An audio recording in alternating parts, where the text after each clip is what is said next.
and lunch. And now let's kick off the day with a fireside chat that sets the tone for our discussions. Please join me in welcoming His Excellency, Mr. Abdullah bin Touq Marri, the UAE Minister of Economy, for a chat with MEVP's Walid Mansour. Gentlemen, the stage is yours.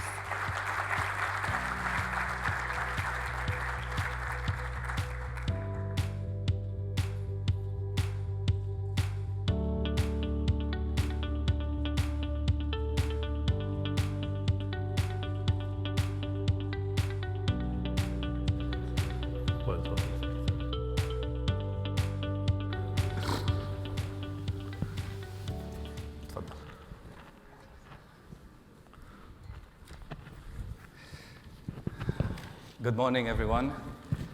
This is a special day for all of us at MEVP. On behalf of my colleagues and partners, I would like to thank you for flying from all over the world to be with us today.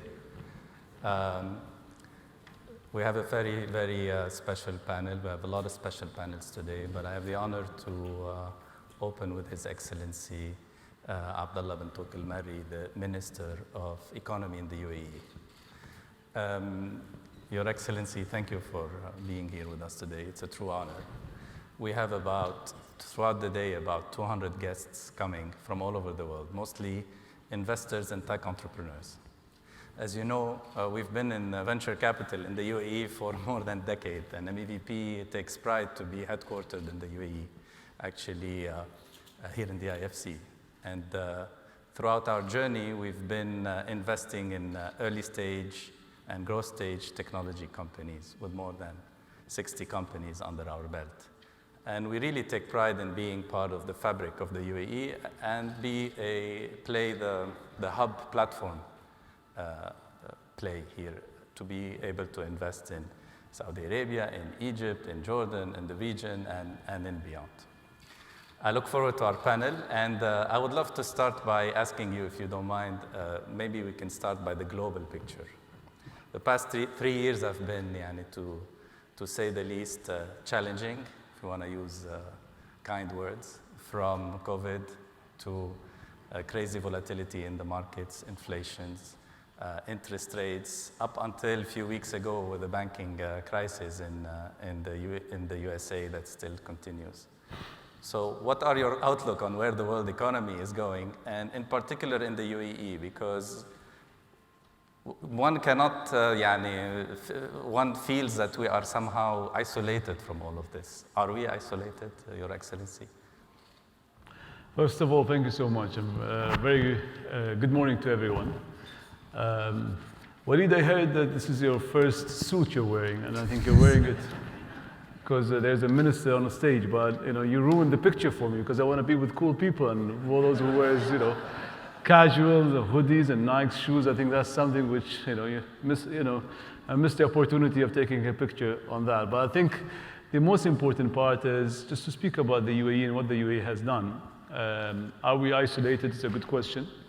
Well, let me tell you that the UAE grew 7.6% GDP growth 2022. We are one of the fastest recovered economy after post-COVID 2019. And I think the most important aspect is that these are not, didn't happen by coincidence. This is a result of 40 plus policies, structural reforms, initiatives, both on federal level, local level, which managed to actually put the UAE where the UAE today is. We had a 5% inflation rate, or almost 5%. Last year, and we are hoping that it goes to up to 2% in 2024, which will give us a huge growth as well in the upcoming year. So these are kind of the aspect on the bigger macro scale. The point as well, the world is not going to be any easier. We're going to see more financial fragmentation. We're going to see more challenges on the monetary policy, high inflation rate, high interest rates. That's something we will see in the next couple of years. And I think it's going to be even more challenging. I always say we see black swan maybe every 10 years. We're seeing it every 3 months at the moment. True. The last one is happening geopolitics just across Sudan, and more challenges happening on that. I think this is something which will raise issues that's happening around the world, and movement of talent, movement of capital, and I think it is for the UAE to really understand. The good thing is, our leadership here, both on the federal and the local level, the entities that we have, has been focusing on to be more nimble and agile in doing things. And let me explain a couple of things that we have done. First of all, we focused on the aspects of our trade policies. We opened up at the moment the Comprehensive Economic Partnership Agreement. When inflation rate is going up, you want to reduce it by allowing there's a lot of supply into the market. So the UAE took initiative of signing bilateral agreements on trade, both with India, Indonesia, Turkey, and Israel, and we announced our intentions to sign with 4 or 5 more in the couple of this year, and to reach 26 by 7 years. That by itself will allow traders to bring in more supply into the market, to reduce the inflation rate that's happening, to reduce the tensions that's happening on the market. We've seen as well the UAE has committed to net zero emission by 2050. By itself, that's a driver, an economic driver for companies, investors to come into the aspects of green transitions, the aspects of decarbonizing the economy, circularity, and therefore there's a lot of investments coming on that. And I think this is something which has a huge focus where the country leaders have initiated the aspect of, we want to make sure that we want to be a sustainable economy, we want to reduce our dependency on oil. Back 50 years ago or 40 years ago, the oil used to be 60 to 70% part of the GDP. Today it's about 30%. And I think we'll reduce that as well and use that as well to introduce new economies. COVID-19 in 2020 really as well advanced a lot of our digitalization into the economy. And the moving to that as well has helped us to really change and create a huge movement into the investments aspects.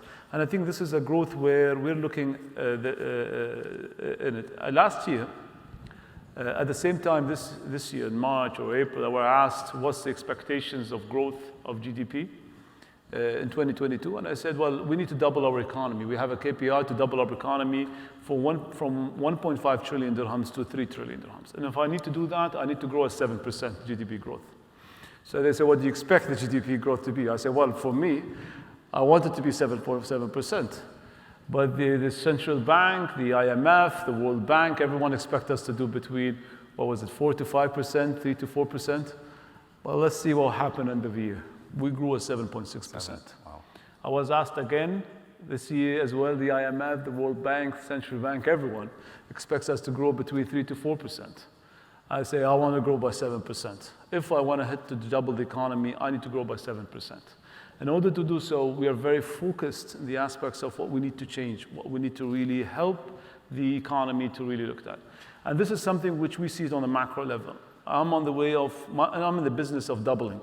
Doubling the economy is the most important aspect. If we want to make sure the investors come in, the ability, we need to look at what are the policy reforms, the initiatives that we need to do, the regimes that we need to put in place into getting 7% every year.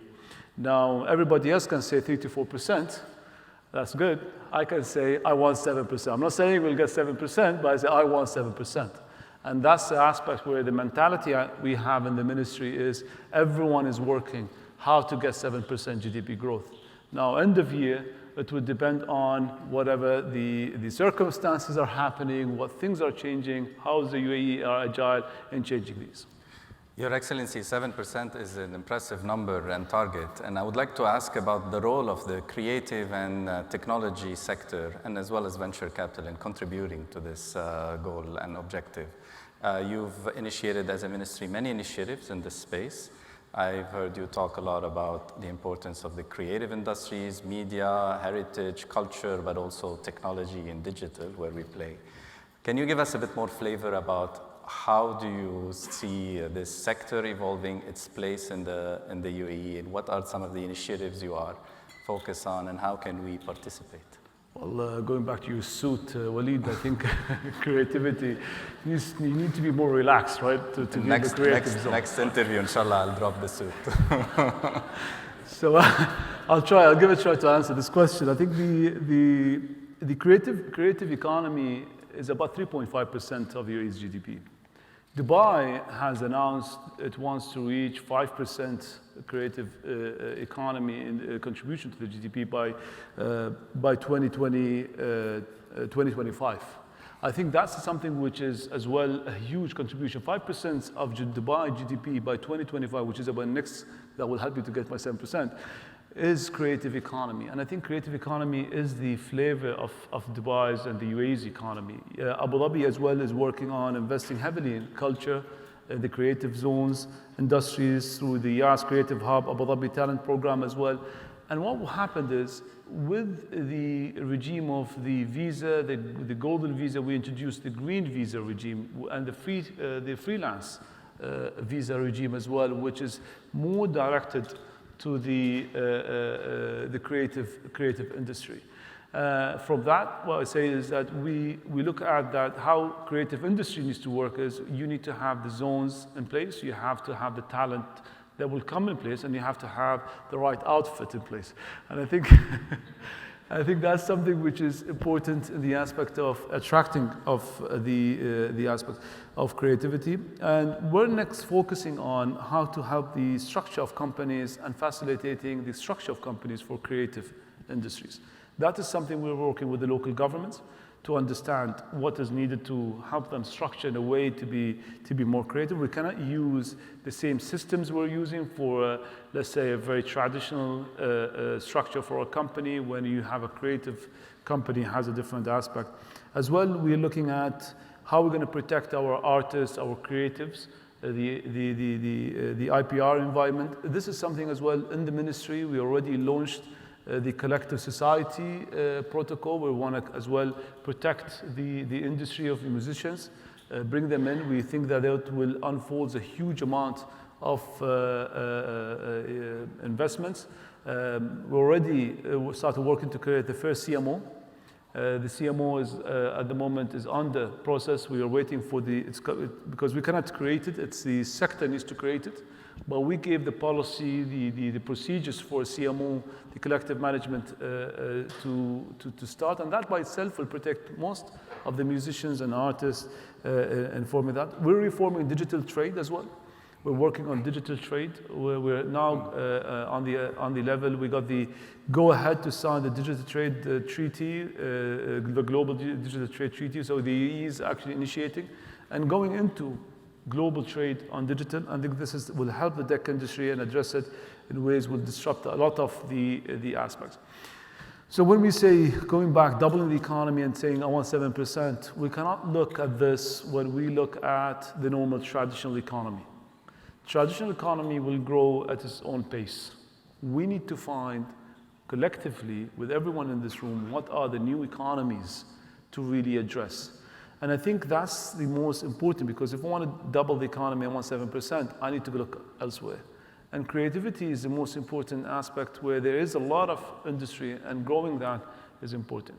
We are here to help the economies to really grow. We're looking at aspects to work and really expand, and this is an area where we can double down on. Your Excellency, as an example of our journey, we've invested about $300 million out of our own funds that we manage. But the most interesting number is we've enabled $1.6 billion of co-investments in our portfolio over the past year. So all in all, we're proud to be able to enable about $2 billion in a very nascent economy, which is venture capital and startups. So for the venture capitalists in the room who are looking at the Middle East, why would you tell them to come to the UAE? What's so attractive about the UAE to be here if we want to address the region? I think what the UAE really offers is decades of initiatives and workplace, attractive to lifestyle, the quality of life. What really attracts the UAE, and why the UAE, or the way we call it the UAE Inc. It's a setup where the UAE is very close to the industry. We are very close as well to the leaders. We are very close to the challenges, and we address these challenges heads on. We are very nimble, we're very agile, we move very fast. That's the kind of traits that the UAE has. We have the infrastructure, we have the 5G technologies in place. We have the talent now, where we saw the UAE heavily invested into the visa regimes, allowing accessibility to people can stay, work, have a great quality of life. We're working on so many aspects to put the UAE in a place where it attracts. We're not in the aspects of the infrastructure aspects where we're focusing on. That was the UAE's in the past, in the decades. I always say the UAE used to be a seaport back in the 50s and 60s. In the 80s, the UAE moved to become an airport. Today, the UAE is a brain port. From seaport to airport to brain port, that's where the UAE is modeled today in. It attracts a lot of people, a lot of minds, a lot of people come into the UAE, and that's where the people say, how can we do business? Now, as well, when we look at the UAE, another country, another nation could be a startup nation. The UAE is a scale-up nation. So where you want to expand your business, you want to expand your ideas, UAE can address that. I remember when we signed the Abrahamic Accord with Israel back in 2020, I was asked by a reporter and said, we understand what the UAE will benefit from Israel. What would Israel benefit from the UAE? I said, well, Israel is known for a startup nation, UAE is known for a scale-up nation. And a year later, I saw the same reporter again, and I said, remember there's a couple of months ago, His Honor Sheikh Mohammed bin Rashid Al Maktoum announced on his Twitter account the scale-up of an Israeli drone company that actually worked on the security of the Expo 2020. So that's by itself is a scale-up, where we show that the technology from a startup nation came into the UAE and scaled up in a way to actually cover it. So this is where we see the UAE is. How can you look at the UAE as a scale-up? We want to help you expand your business. We have the right infrastructure from airports. We have the right infrastructure from land transportation. We have the right infrastructure for attracting talent. We know and we understand, in the UAE that the talent is the oil for any economy. And you need to attract the right talent in place, have them in a place where they can actually expand and think about it. This is the kind of values that the UAE offer, and I think the UAE can offer even more. If we want to have the mentality of 7% growth, we need to look and to unlock a lot of red tapes, a lot of challenges. We still have a lot of way to go, but that gives us a year-to-year agenda to really work on and really expand. The next part as well, I think, for the UAE to really focus on is how to get more family businesses as well into the venture. And I think this is something which is vital for the UAE. We've been speaking the UAE in the ministry. We launched a program called Thabat. Thabat is a venture building program. Why would the Ministry of Economy launch a venture building? We are thinking about heavily how do you bring family businesses. And when we saw the family business in the UAE, like I said, is focused on the traditional economy, how can we move them to new economies, venture economies? So we launched the first venture building in the Middle East from the Ministry of Economy. It's called Thabat. There's a website for it. And there's a cohort for family businesses that can come in. We have 2 family businesses that went in. We have a Circal, who owns a Circal Avenue and so forth. And we have Al Yusuf that came in, and they became the part of the venture. We are looking at more for venture buildings to come in, because we have a gap between first generation and third generation. Third generation wants the new stuff. First generation wants the traditional and the used to the own kind of economy. So that's an aspect where we want to grow, where we see as well there will be more ventures coming in. We are pushing as well the industry to work together and creating more ventures in the UAE. Excellent. This is very exciting. The scale-up nation is definitely something that resonates with us as we basically create value with the scale-up. Starting is important. Yeah. If you allow me, Walid, if I ask in the room, if just a show raise of hand, how many of you guys are thinking about scaling up in the UAE? Just raise your hands. Right. Here you go. Welcome to the UAE. A lot of challenges still ahead, and we're running a bit out of time. 2 quick questions, and we'll wrap up the session. One is about the scale-up, maybe challenges. Would love to see more vibrant capital markets in the UAE because those support scale-ups. Yep. And the second is on the corporate tax. I would like to get your opinion. Some are very optimistic, some are not. What are your thoughts on? So let me answer the corporate tax. I think the corporate taxes are great for an economy because you can then have a policy around corporate tax or on taxes by itself.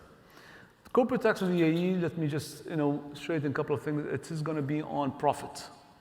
So if companies are making profit, corporate tax applies. Second part is 9%, so which is the lowest in the world. 9%. 9%.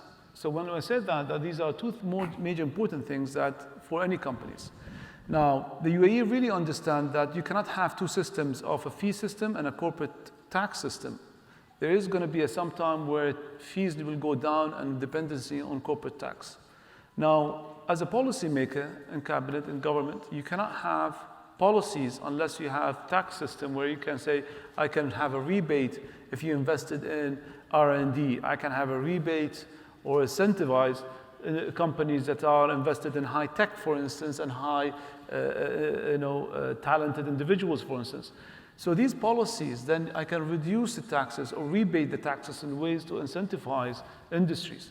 So when we have corporate tax, it gives us the fundamentals to say, how can I put then policy drivers to help me attract more industries into it by giving these kind of incentivized aspects. So I think where the UAE thinks about corporate tax, I'm explaining to it. By the way, the corporate tax is not with the Ministry of Economy, it's with the Ministry of Finance, but I'm happy with it because in the way that I can then push for incentivize saying, let's reduce the fees, corporate tax is there, it's going to be on profit. If the company is doing well or the economy is doing well, we take it on profit.